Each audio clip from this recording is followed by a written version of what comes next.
നമസ്കാരം.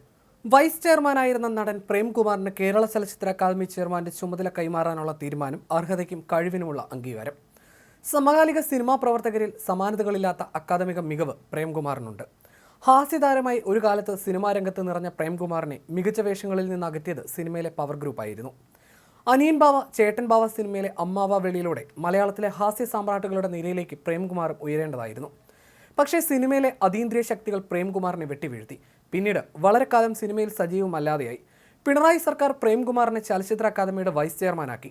പ്രേംകുമാറിന് ചുമതലകൾ നിർവഹിക്കാൻ കഴിയുമോ എന്ന സംശയമുയർത്തിയവർക്ക് മൂക്കിൽ കൈവയ്ക്കേണ്ടി വന്നു. അക്കാദമിയെ ഒരുമിച്ച് നിർത്താൻ പ്രേംകുമാർ നിർണായക ശക്തിയായി. ചെയർമാൻ രഞ്ജിത്ത് നിരന്തരം വിവാദങ്ങളിൽ കുടുങ്ങിയപ്പോഴും തികഞ്ഞ പക്വതയോടെ കാര്യങ്ങളിൽ ഇടപെട്ടു. ചലച്ചിത്രമേളകളിൽ പിഴവുണ്ടാകില്ലെന്ന് ഉറപ്പാക്കാൻ കരുതലെടുത്തു. ഒടുവിൽ രഞ്ജിത്ത് വീണപ്പോൾ അർഹതയുടെ അംഗീകാരം പ്രേംകുമാറിനെ തേടിയെത്തി.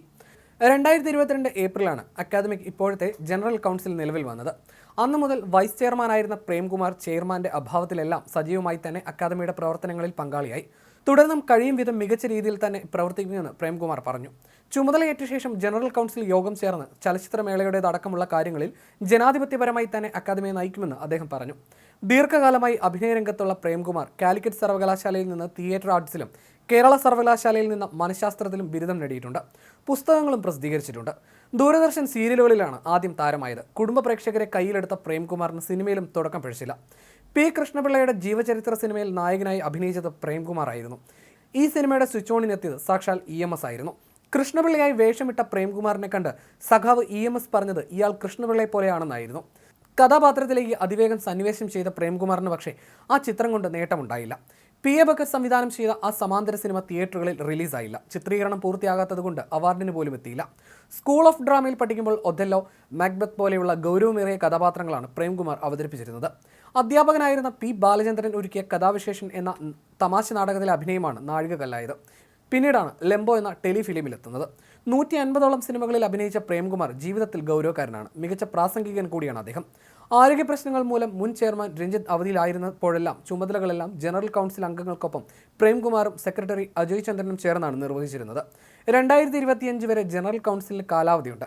അതിനുശേഷമേ പുതിയ ചെയർമാനെ നിയമിക്കൂ എന്നാണ് ലഭിക്കുന്ന വിവരം. അതായത് പ്രേംകുമാറിന് തന്നെയാകും ഇനി ചുമതല. അക്കാദമിയുടെ അഭിമാന പരിപാടിയായ IFFKക്ക് കഷ്ടിച്ച് 3 മാസം മാത്രം.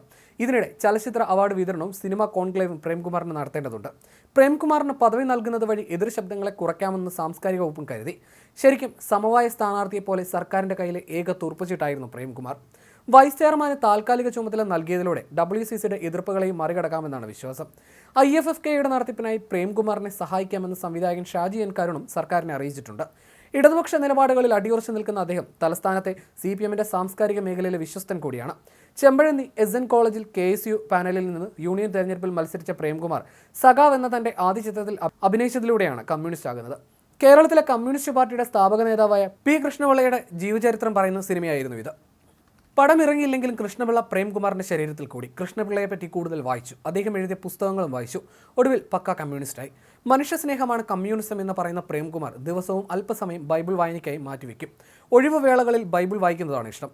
ഷാജി N കരുൺ മുതൽ രഞ്ജിത്ത് വരെ സംവിധായകർ മാത്രമാണ് ചലച്ചിത്ര അക്കാദമിയുടെ തലപ്പത്ത് വന്നിട്ടുള്ളത്. ഇതാദ്യമായിട്ടാണ് ഒരു നടൻ അക്കാദമിയുടെ ചെയർമാനാകുന്നത്. രാജസേനന്റെ അനിയൻ ബാവ, ചേട്ടൻ ബാവ എന്ന സിനിമയിൽ രാജൻ P ദേവും നരേന്ദ്രപ്രസാദും അവതരിപ്പിച്ച 2 അമ്മാവന്മാരുടെ അനന്തരവനായിട്ടുള്ള സുന്ദരൻ എന്ന വേഷത്തിലൂടെയാണ് പ്രേംകുമാർ മലയാളികൾക്കിടയിലേക്ക് ചിരിയെത്തിച്ചത്. ആ കഥാപാത്രം ഹിറ്റായതോടെ പാർവതി പരിണയം, 3 Men ആർമി, ആദിത്യ കൺമണി, കൊക്കരക്കോ, കാക്കിക്കും പൂച്ചയ്ക്കും കല്യാണം പോലുള്ള ചിത്രങ്ങളിൽ വേഷമിട്ടു. റാഫി മെക്കാട്ടിൻ ആദ്യമായി സംവിധാനം ചെയ്ത പുതുക്കോട്ടയിലെ പുതുമണവാളൻ എന്ന ചിത്രത്തിലെ സതീഷ് കൊച്ചിൻ എന്ന വേഷം അഭിനയത്തിൽ വഴിത്തിരിവായി. പക്ഷേ സിനിമയിലെ പവർ ഗ്രൂപ്പ് ഈ നടനെ വെട്ടിയൊതുക്കി എന്നതാണ് യാഥാർത്ഥ്യം.